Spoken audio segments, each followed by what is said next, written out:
Irmãos, dito isso, a mensagem de hoje é a arca nos nossos dias.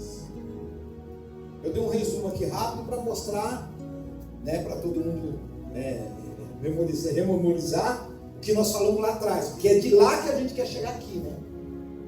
É mediante conhecer a arca do passado, a arca material, e querer trazer ela para os nossos dias, para o nosso momento, para a nossa vida. Mas ela não está aqui. Não existe uma arca aqui. Como que ela pode estar no nosso momento, nos nossos dias? Então é isso que eu quero tentar trazer nessa noite ao nosso entendimento. Os elementos que envolvia ela precisam estar aqui hoje conosco para que seja comprovado para vocês que ela está aqui entre nós. Certo? Eu tenho que trazer os elementos. Qual o primeiro elemento principal? Ela representava o quê? A presença de Deus no meio do povo. Então nós vamos pegar o versículo lá em Mateus capítulo 1, versículo 23. Mateus 1, 23, que diz: Eis que a virgem conceberá e dará à luz um filho, e ele será chamado pelo nome de Emanuel, que traduzido é está fraco. Que traduzido é Deus conosco. Ainda está fraco. Que traduzido é Deus conosco. Então vamos dar salva de palmas, porque Emanuel, Jesus é a presença de Deus conosco.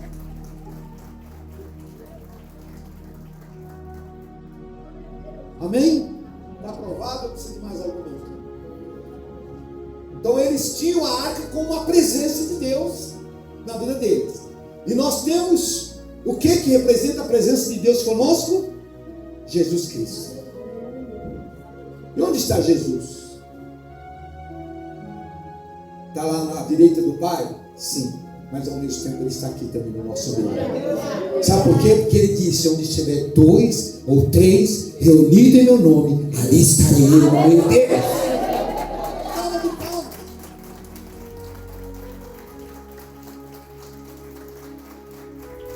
Então já está provado, ele está conosco.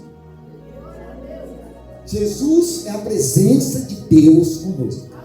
Louvado seja Deus. Pronto, o primeiro elemento já está colocado, já está comprovado. Tá? Então a arca já está aparecendo aqui, hein? Nós estamos construindo a arca entre nós. Só que essa arca, logicamente, que não vai ser material. Precisa de visão espiritual para vê-la, para enxergá-la, ela presente entre nós. A presença da arca, a presença de Deus já está confirmada em nosso meio. Louvado seja Deus. E a tábua das leis? E agora? Nós temos que trazer ela para cá também. Onde eu achar essas tábuas? Vocês sabem, né? Que Moisés subiu ao Monte Sinai, por 40 dias ficou lá em jejum, teve um encontro com Deus e Deus entregou na mão dele. Aliás, ele levou as tábuas de pedra, como lajes, né?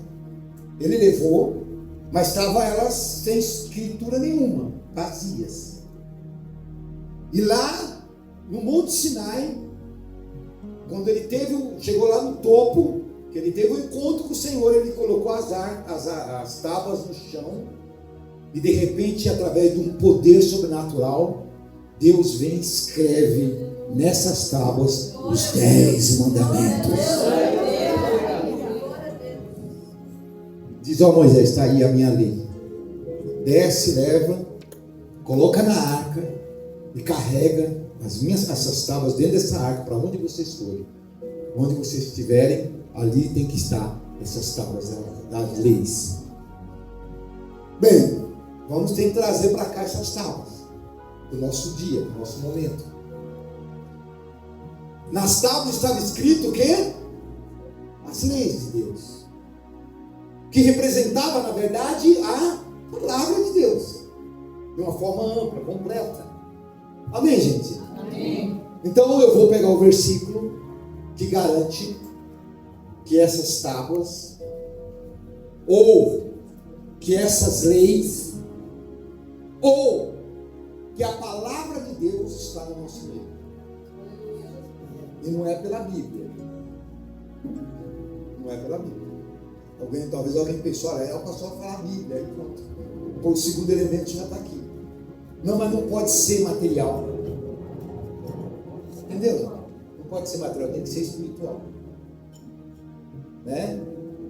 Então, vamos lá. Hebreus, capítulo 8, versículo 10. Vou provar para você que a palavra de Deus está no nosso meio. Como? Porque este é o concerto que depois daqueles dias farei com a casa de Israel, diz o Senhor. Porei as minhas leis no seu entendimento, em seu coração as escreverei. E eu lhes serei por Deus, e eles me serão por povo.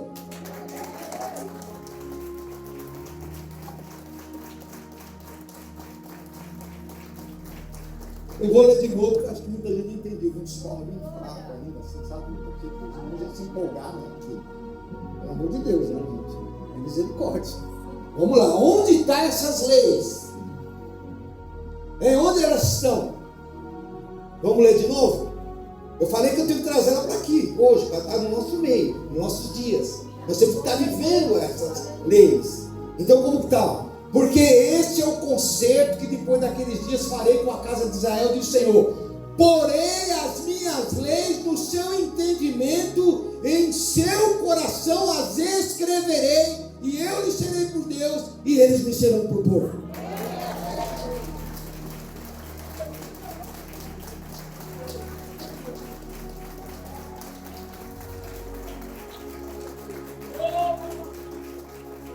Melhorou, viu? Fala para o seu irmão, cuidado, irmão. A lei de Deus está no seu coração aí. Cuidado que você faz, onde você vai. Entendeu? Você está carregando as leis do Senhor no seu coração. Você não sabia disso. Você está carregando no seu coração uma coisa muito preciosa, muito sagrada.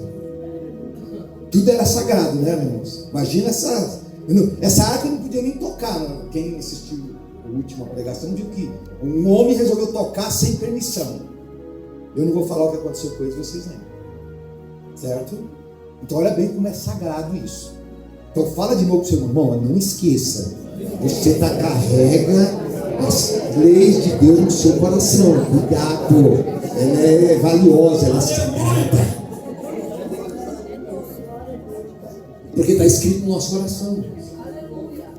Mas pastor, eu não vi aqui uma Bíblia aqui dentro. Estou procurando a Bíblia, não está aqui no meu coração. Como que isso é, como isso é real, gente? Como isso pode ser real? Olha, deixa eu fazer uma pergunta para você. Vocês conhecem o Espírito Santo? Já ouviu falar dele? Quem já ouviu falar do Espírito Santo? Levanta a mão. Vocês acreditam, se eu disser, que na mente do Espírito Santo, vamos falar assim, está toda a Escritura, toda a palavra de Deus embutida?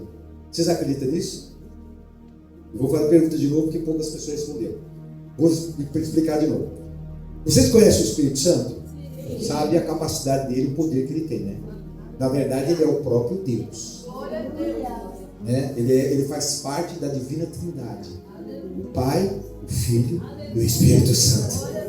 Eles são um só. Ele é o próprio Deus. Então, Deus tem os atributos de ser onipresente, onipotente e onisciente.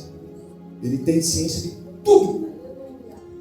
De todo o universo. Não há nada que fuja do seu entendimento. Certo? Deus. O Espírito Santo, quem é ele? É o próprio Deus.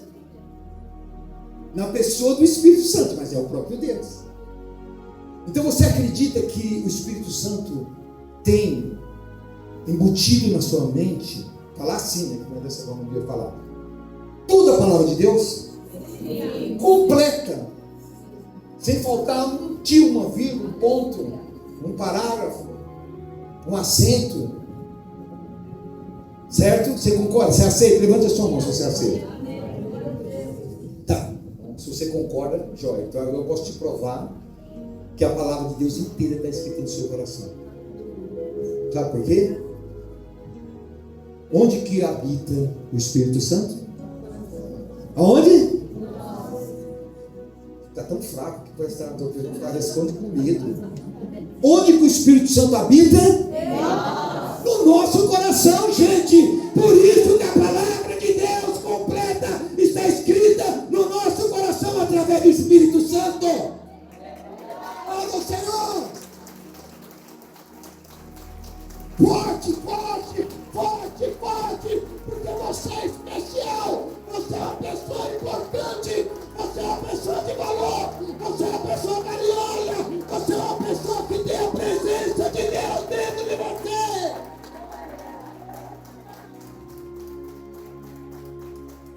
Aleluia. Vamos construir a arca.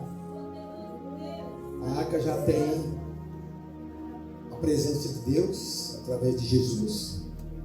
E agora a arca já tem as tábuas das leis. A palavra de Deus já está também na arca. Mas já está faltando outras coisas, né? Amém? Está faltando outras coisas, vamos lá. O maná. O outro elemento que tinha lá, nós temos que trazer para cá, se não falar alguma coisa. Entenderam, né? Dentro da arca tinha as tábuas da lei, o maná, uma amostra do maná que caía no deserto. Todo mundo sabe dessa história, né? Que era um alimento que tinha como que um sabor de mel, diz a palavra de Deus, que nem dá para imaginar que tipo de alimento era esse. É como um bolinho feito que você comia, era extremamente saboroso e te alimentava por completo. Você se sentia totalmente nutrido. Esse maná que todos os dias caíam do céu, no arraial do povo de Israel, e que de manhã eles já iam lá e já recolhiam e comiam. Todos os dias. Somente no sábado que não, porque eles tinham que se preocupar com as coisas de Deus, e na sexta-feira caía em dobro, para que eles comessem sexta e no sábado tivessem guardado para poder comer no sábado. Os outros dias, se eles quisessem guardar para comer, entrava bicho e cheirava mal e eles não podiam comer. Deus não permitia que eles quisessem estocar, né? Porque o homem gosta de guardar demais. De segunda a sexta, segunda a quinta, eles tinham que comer o que caía e não dava para guardar. Mas na sexta, Deus fazia com que o que caía na sexta, eles guardassem no sábado. Para comer no sábado, para que não precisassem pegar no sábado. Aliás, domingo, eu falei de segunda a domingo, de domingo a quinta se era de uma maneira e na sexta de outra. Então, esse maná existia lá, quer dizer, não é um alimento feito pelo homem. Não é um alimento extraído da natureza humana ou da natureza física. Amém, gente? Amém. Tudo que nós comemos é extraído da natureza. Tudo. Nosso alimento é extraído da terra, né, dos animais, da natureza. Mas esse não, esse foi vindo direto de Deus. A mesma coisa que eu falei das tábuas da lei. Não foi o homem que escreveu. Entendeu? A diferença é essa. Até as escrituras, Deus usou o homem para escrever. Inspirou o homem para escrever. É a vontade de Deus, mas eles inspirados por Deus. Mas quem usou a mão foi os homens. Mas os 10 mandamentos não. Quem escreveu foi Deus através do seu poder. Por isso que é uma coisa diferente. Bem, o maná a gente não tem como fazer. Por melhor, entre as irmãs aqui que fazem bolos, doces, salgados da melhor qualidade. Tem irmãs aqui que, eu vou te falar, se eu resolvesse montar um bomboniere, tudo junto, eu chegar a pegar na igreja aqui, todas algumas irmãs aí, eu sempre ia ganhar dinheiro. Tem irmãs que estão até olhando para minha cara. Faz, mas saborosa, receita, tudo certinho, mas você compra e fala, não, eu quero mais. Certo? Maridos, certo? É isso mesmo? Pensa, é isso aí, Tiago? A mineira aí cozinha bem, faz um rango que, olha, Tem misericórdia, né? Se eu precisar de você te reclamar, não. Queria reclamar para me chamar. Então, irmãos, por mais que a gente contratasse as irmãs aqui para fazer não, vamos fazer o maná, vamos gerar um maná aqui para nossas mãos, né? As cozinheiras aí, né? Fizesse o melhor bolo, o melhor doce, o melhor de todos nessa terra, não valeria. Não adianta nada. É feito pelo homem. Aquele maná foi feito pelo homem. Foi feito pelas mulheres de Israel? Não. Foi enviado do céu.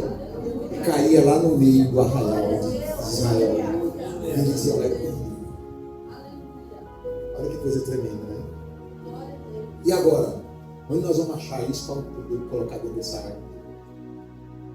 A arca já está aqui, agora faltam os elementos dela. As tábuas já descobrimos, né? Certo? A presença de Deus também, porque Jesus está aqui no nosso meio. Amém, gente? Amém. Se Jesus não estivesse aqui, o que eu estava falando não tem fundamento. Se o Espírito Santo não estivesse dentro de você, também não tinha fundamento, quando eu falei que as leis estão escritas no nosso coração. Agora tem o maná, que também representa providência de Deus, para que nada falte nas nossas vidas. Tá? O maná é símbolo da providência de Deus. Deus não deixou esse povo morrer no deserto de fome. Não tinha o que comer. Por isso que todo dia caía aquele maná lá. Por isso que nós pregamos que Deus não vai deixar você na mão. Não vai faltar. Ele vai suprir todas as suas necessidades. Pode acreditar. Aplauda o Senhor nessa noite.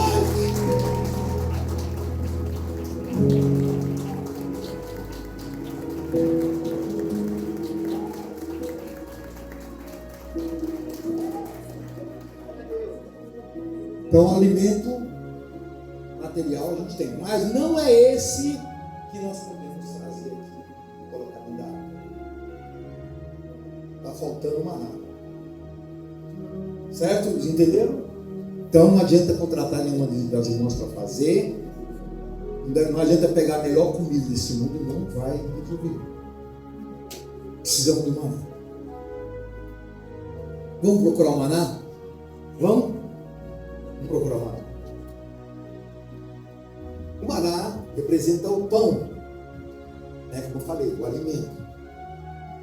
E nós estamos falando que a arca que está entre nós hoje não é a arca física, material, é a arca espiritual. Então tudo aqui, todos os elementos têm que estar, né, presentes, mas de uma forma espiritual. Então vamos procurar o maná. Olha, e mais, esse maná eu vou mostrar aqui que esse de hoje que estará dentro da nossa arca é melhor do que aquele que caiu no deserto. Acho que alguém deve ter feito isso. Se tivesse de pé, amém? Olha só o que eu afirmei, hein? Percebeu o que eu afirmei, gente?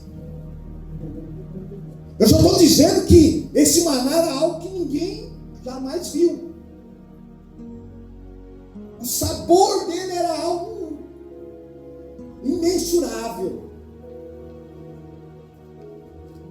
Nunca se fez nenhum alimento tão gostoso, tão nutritivo como o maná do deserto. Mas eu quero afirmar para vocês aqui hoje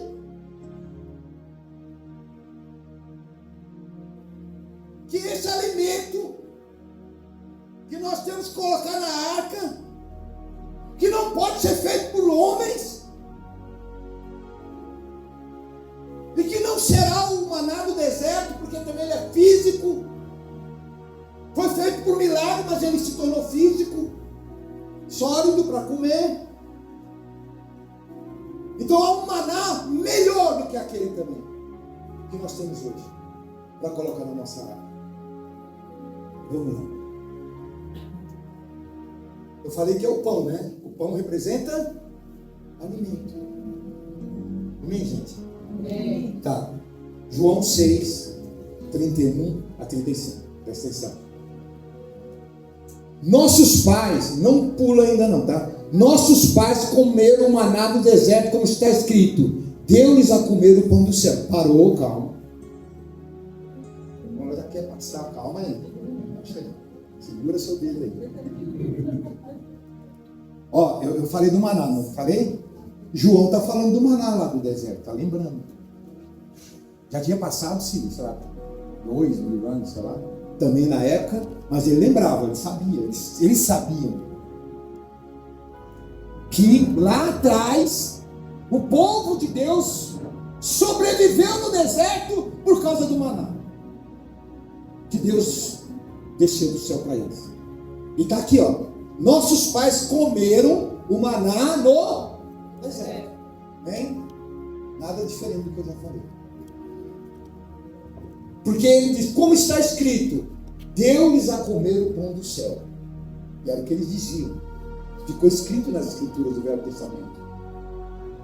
Aqui o João está dizendo o que estava escrito. Que, para a época, né, Deus deu maná. E Deus deu a comer o pão que veio do céu.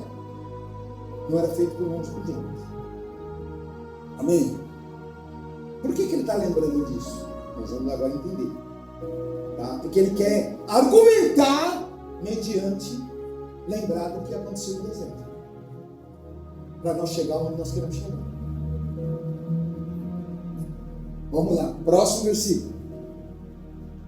Disse-lhe, pois, Jesus: na verdade vos digo, que Moisés não vos deu o pão do céu, mas meu Pai vos dá o verdadeiro pão do céu. Parou? Pode glorificar Deus. Se você já entendeu, pode aplaudir, pode glorificar. Se você já está entendendo o texto claramente, melhor. Você já descobriu aí um enigma, melhor. Se o mistério já foi revelado para você, melhor. Jesus vai e argumenta contra eles. Eles tinham o maior orgulho. No tempo de Jesus, os judeus tinham o maior orgulho. Olha, lá no passado, né, o nosso Deus nos deu o maná do céu. E nós comíamos, nossos pais comiam do bom e do melhor lá no meio do deserto. Então eles tinham o orgulho daquilo, o prazer naquilo. Amém. Não está errado. Ainda mais sabendo que com isso eles glorificavam o nome do Senhor. Mas Jesus vai e contradiz a eles. Agora já no tempo do Evangelho. Quando ele diz, ó. Disse-lhes, pois Jesus. Disse, pois Jesus. Na verdade, vos digo que Moisés não vos deu o pão do céu, mas meu Pai vos dá o verdadeiro pão do céu. Porque apesar daquele pão vir do céu, ele ainda não é o pão mais importante. Haveria de vir um pão, um maná, melhor do que aquele. Amém, gente? Melhor do que o que nós fazemos e melhor do que aquele que desceu do céu, fisicamente falando. Mas tinha um pão melhor para vir.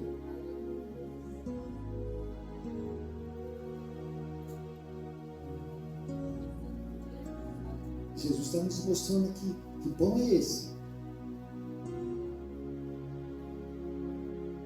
Mas meu Pai vos dá o verdadeiro pão do céu. Ah, mas foi Deus que desceu o maná. Foi. Então não é que Deus não tinha dado. Deus deu, mas Deus tinha um pão melhor para dar. Glória, aleluia. Mas esse pão é físico? Não. Foi o que eu falei, né? Esse tem que ser espiritual, não pode ser físico. A nossa arca é espiritual. Nós estamos construindo ela, mas não pode ser física. Tá no 32? Acho que no 33 já desvenda o mistério. Vamos lá? Porque o pão de Deus, que é aquele que desce do céu e dá vida ao mundo. A palavra do Senhor.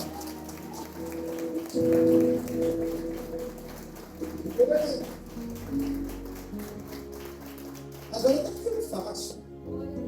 Agora você vai tirar nota 10 na prova. Acabou. Está vendo?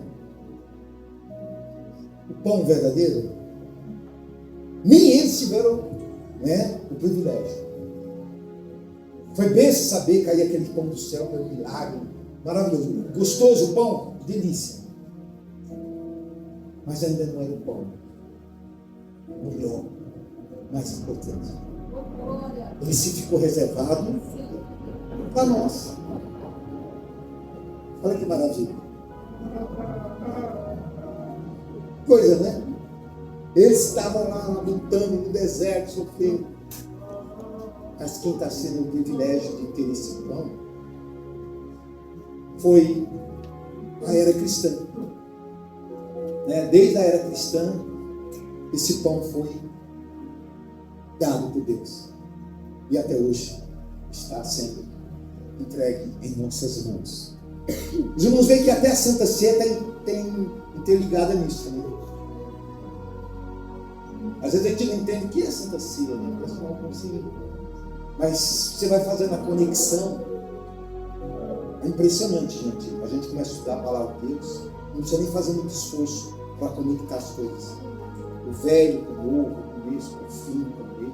Vamos conectando. Ó, eu estou conectando, então eu podia ter que inventar aqui, criar, usar minha criatividade. Não, eu vou pôr o pão ali, né? Não. Fácil. Já está pronto, já está mastigado. Porque o pão de Deus é aquele que desce do céu e dá vida.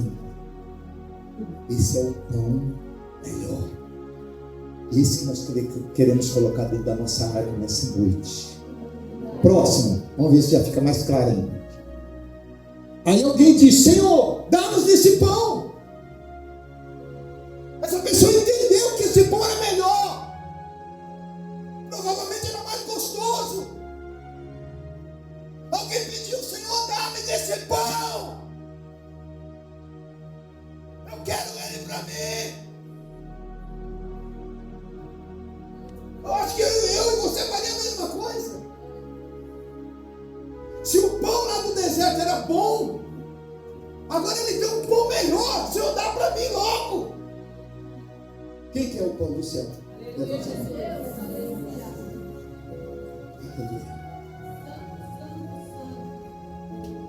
Continua com as suas mãos estendidas aí, ó. Não fecha não, senão ele cai no chão e você não pega nada. Ele não pode sujar. Continua com as... Eu digo assim, não precisa ficar com as mãos estendidas fisicamente, mas fica no coração, tá? Amém? Fica no coração. É isso que eu quis dizer, né? Eu vou deixar você até o final do culto, assim você glória a Deus. Que vale o coração, né? É o que nós estamos falando, nós estamos transferindo tudo para uma forma espiritualizada, né? Porque ela, se ela estivesse aqui materialmente, não ia resolver nada para nós. Foi para o tempo deles. Eles não tinham esse acesso a Deus que nós temos. O Espírito Santo não estava dentro deles ainda. Jesus não tinha vindo ainda. Percebe, gente? Eles só tinham as leis escritas na matéria. Hoje nós temos tudo mais fácil. Próximo. Eu acho que agora resolve, ó. E Jesus lhe disse: eu sou o pão da vida.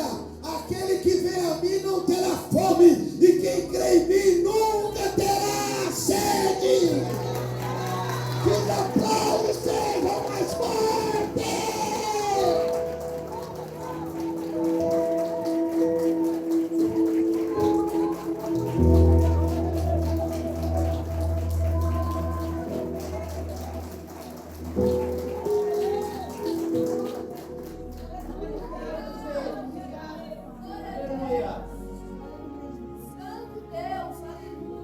Falta mais um elemento.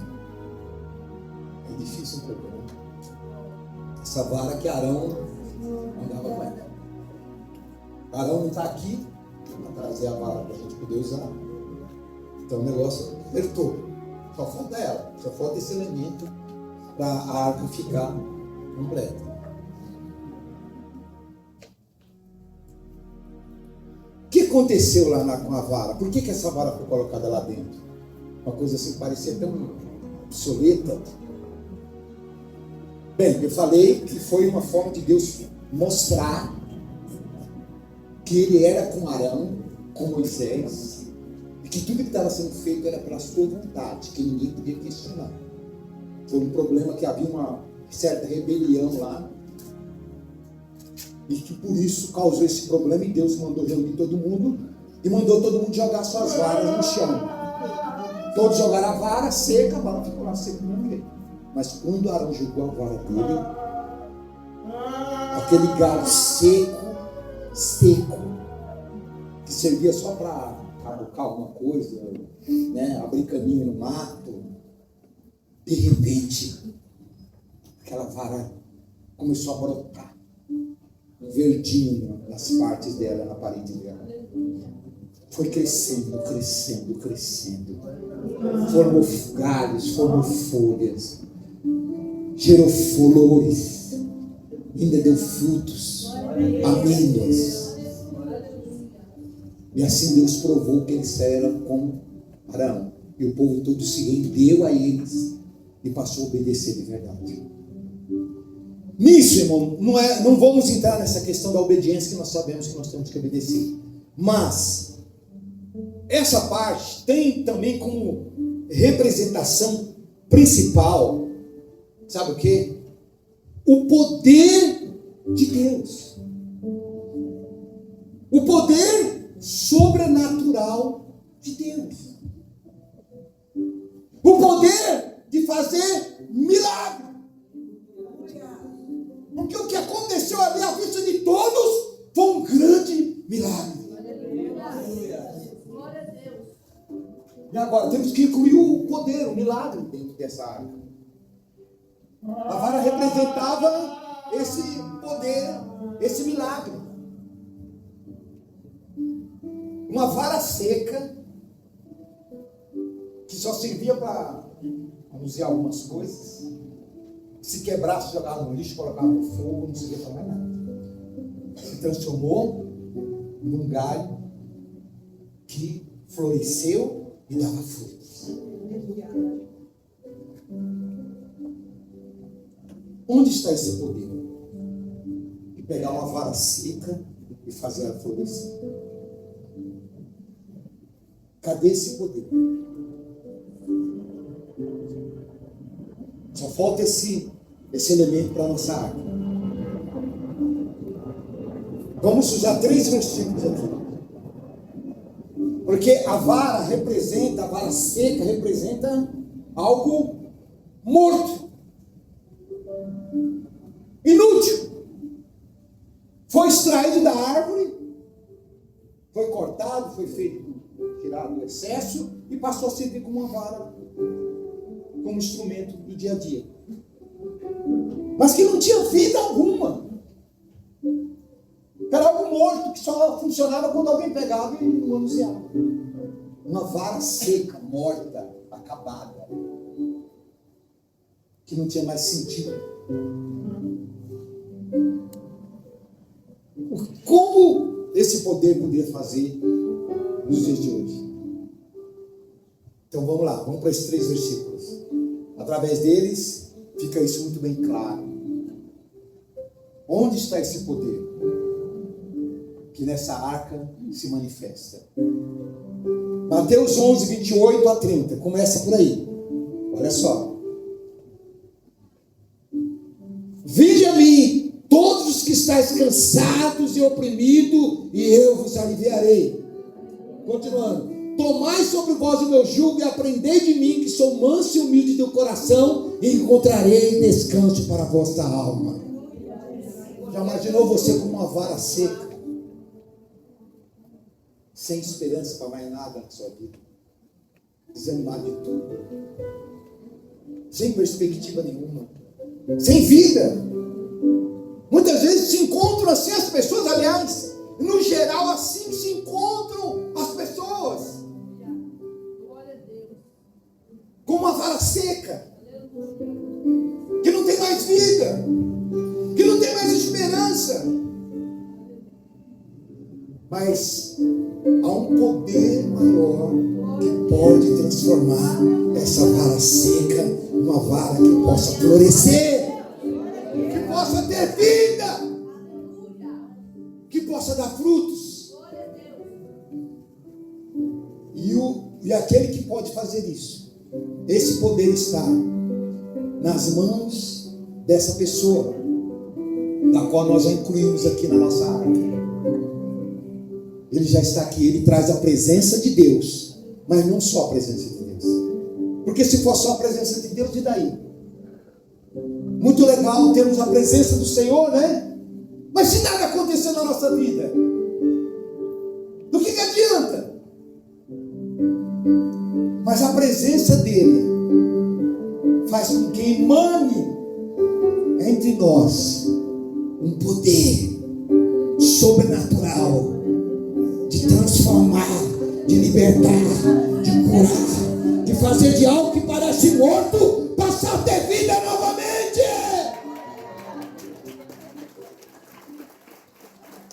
É o que aconteceu conosco. João 10:10, olha só.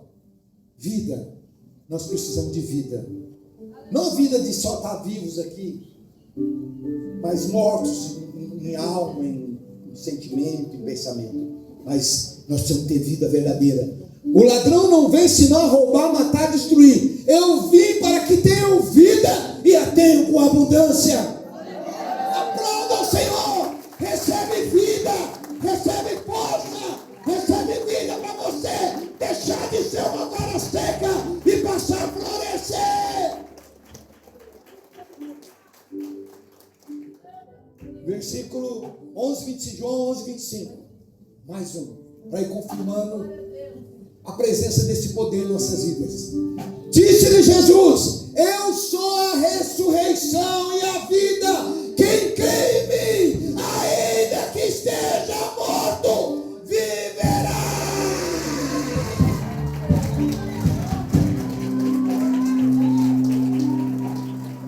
Esse é o mais forte.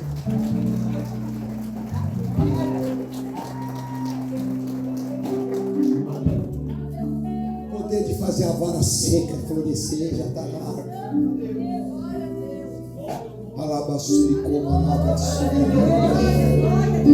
Você entendeu? Você está entendendo a arca em nosso meio? Vou ler de novo aqui, porque acho que você não entendeu. Vamos ler nós todos juntos? Vai. Esse é o versículo principal. Quando chega aquele ponto que, olha, não tem mais esperança, acabou, não tem mais o que fazer. Quantas pessoas chegam nesse momento, né? Elas precisavam ouvir isso aqui. Mas agora acabou, só o último suspiro. Está cheio de gente assim, por aí afora, dando o último suspiro às suas vidas. 1, 2, 3. Disse-lhe Jesus: eu sou a ressurreição e a vida. Quem crê em mim, ainda que esteja morto, viverá.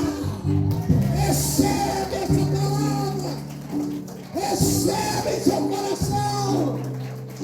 Tenha vida e vida em abundância.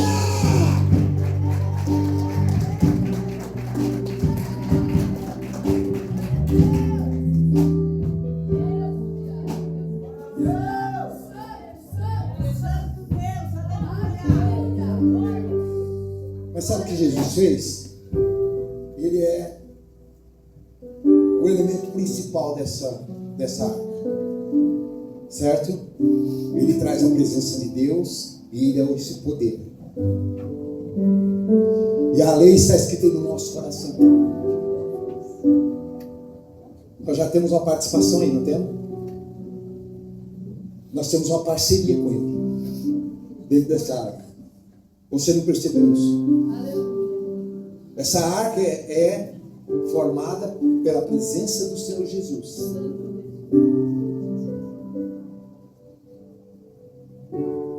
dessas formas, sendo aquele que traz a presença de Deus entre nós, que é o pão da vida para nos dar o alimento para a nossa alma, e que é o poder de nos transformar, de nos libertar, de nos curar, de nos fazer novas pessoas, novas criaturas, de nos libertar de todo o mal, de nos guardar e de nos salvar. Mas Ele compartilhou conosco também, ainda dá tempo de falar isso, você não vai ficar incompleto. Essa associação de nós para com o Senhor Jesus.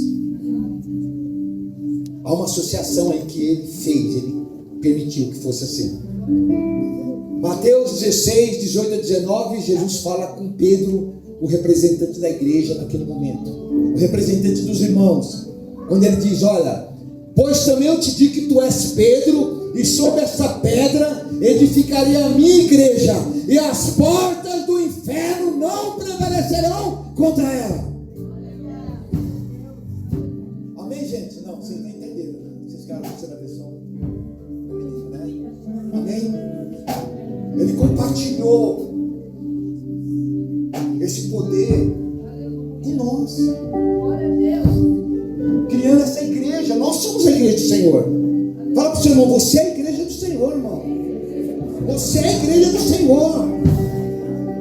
Você é uma parte minúscula, mas é dessa igreja do Senhor. E aqui diz, olha, quando ele fala para Pedro, falando da igreja aqui, sobre você eu edificarei a minha igreja. E ele diz que as portas do inferno, do mal, não prevalecerão contra ela. Por isso a nossa vida muda, porque o inferno não pode mais atuar contra nós, porque maior é o que está em nós do que o que está no mundo.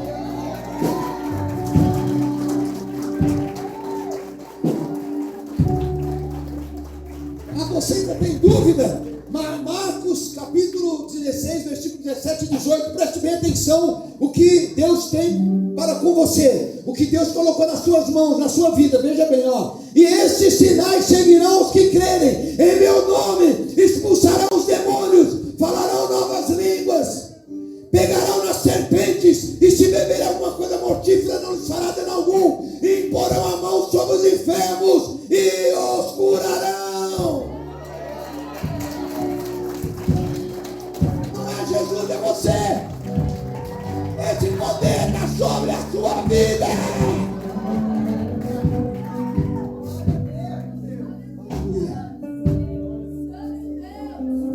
Então nós também estamos fazendo parte do poder dessa área. Amém, gente? Você também pode curar. Você pode expulsar demônios. Você pode abençoar.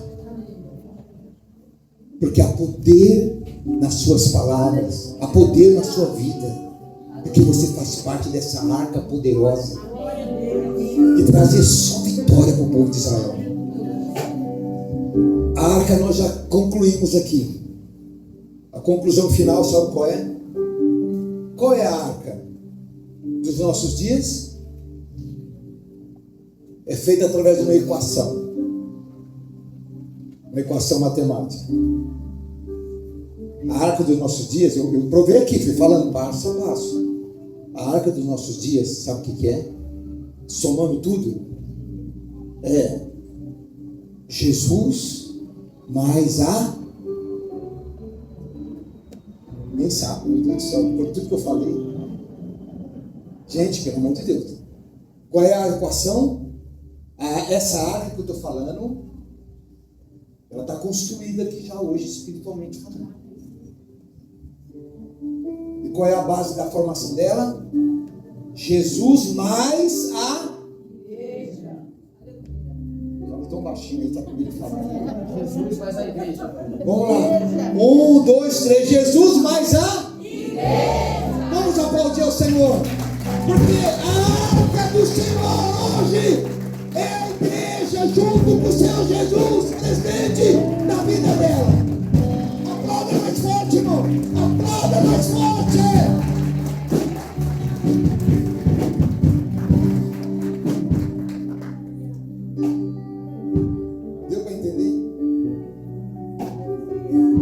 A arca está aqui. Ela está formada aqui, ó. Os crentes com a presença do Senhor Jesus. Essa é a arca do Senhor. Tem os mesmos atributos daquela arca. Tem as mesmas funções daquela arca. Faz o mesmo efeito daquela arca. Os mesmos milagres. Aliás, maiores ainda, né? Que Jesus chegou a dizer para os seus discípulos: eu vos darei poder, e vós farão coisas maiores do que a que eu fiz ainda. Nós temos esse poder. A igreja não sabe, não reconhece, não entende o poder que elas têm pela fé. É nós assumirmos isso, crermos dessa forma, com a autoridade de Deus. Porque assim nós estaremos abençoando nossas vidas, abençoando nossas famílias, e abençoando a vida das pessoas, e ajudando elas a se libertarem de verdade. E para o final, irmãos, para terminar, a arca também tinha esse papel na época, mas você sabe de outra arca que a Bíblia fala de uma outra arca que tem o mesmo nome, porque continham coisas importantes, valiosas. Ou não? Deus não mandou Noé construir uma arca para colocar dentro o quê? O que Deus não gostava, o que Deus não queria, o que desagradava a Deus? Porque o povo da época desagradava a Deus. Era um povo corrupto. Por isso Deus escolheu um homem que mostrava no seu coração o desejo, a vontade de fazer certo. Mas estava ali no meio daquele povo que fazia tudo errado, que cometia maldades, corrupção, que desagradava a Deus. E Deus falou: faz essa arca, entra para dentro dela, põe sua família lá dentro. Irmãos, em todas as mensagens, já percebeu que Deus tem um compromisso com a nossa família? Não notou? Às vezes a gente pensa que não, né? Mas em tudo Deus fala, olha, né? Ele está falando com alguém, mas está sempre falando: olha, pega a sua esposa, pega os seus filhos. A promessa que Deus tem para você é para você e toda a sua casa.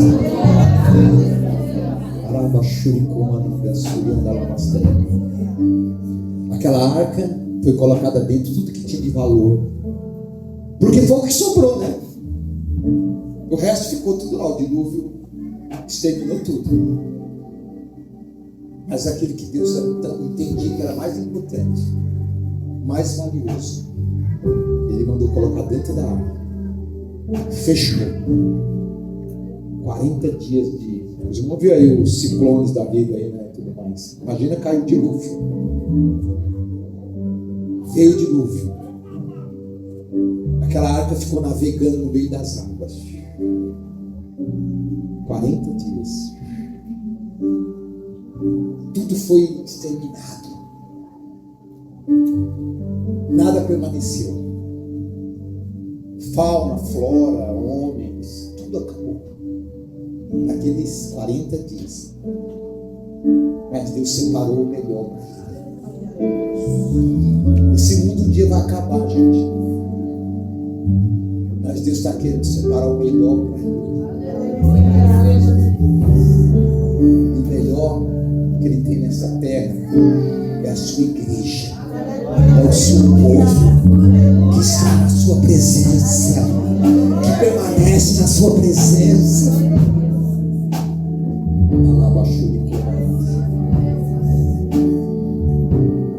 Simboliza a arca, a navegação